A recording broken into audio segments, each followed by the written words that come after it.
పేరువాసరం. హ్మ్. చాలా అద్భుతంగా జరిగింది. వాళ్ళైతే చాలా చాలా సంతోషపడ్డారు.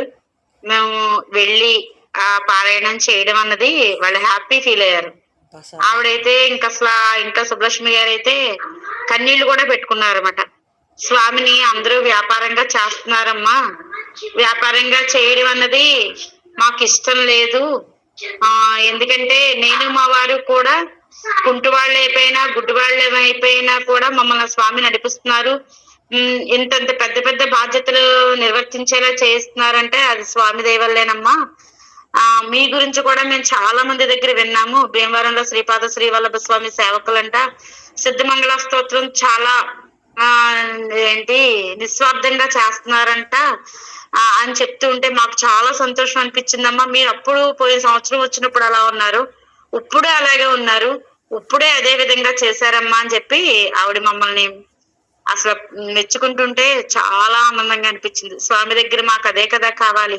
ఆవిడ మెచ్చుకున్నారంటే స్వామి మెచ్చుకున్నారన్నంత సంతోషం కలిగి నిజంగా కళ్ళంట నీళ్ళు కూడా వచ్చినాయండి. నాకైతే నిజంగా అదే అనిపించింది. ఎందుకంటే అలాంటి వారు అన్నప్పుడే కదా మనం అంటే ఏంటో మనకి తెలిసేది. అలా ఎంతమంది చెప్పుకుంటుంటారు, ఎంతమంది దీవెనలు మనకు వచ్చిండుంటాయి.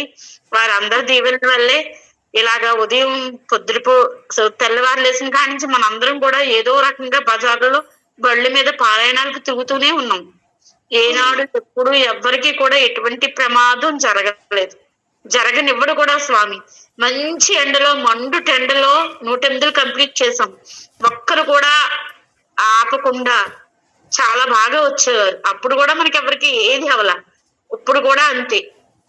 పారాయణాలమ్మ రెండమ్మ అంటే అప్పటి నుంచి మనతో ఉన్న వాళ్ళు చక్కగా ఎవ్వరూ కూడా ఏ ఇబ్బంది పెట్టకుండా చక్కగా వస్తున్నారు. అలాగే ఈ రోజు 87కి వచ్చామమ్మా. ఇంకెన్నో లేవు, ఇంకో 108కి దగ్గరికి రావడానికి. ఆవిడ మనం అడగకుండానే చెప్పారు, అమ్మ మీ 108కి మేము వస్తాము అని.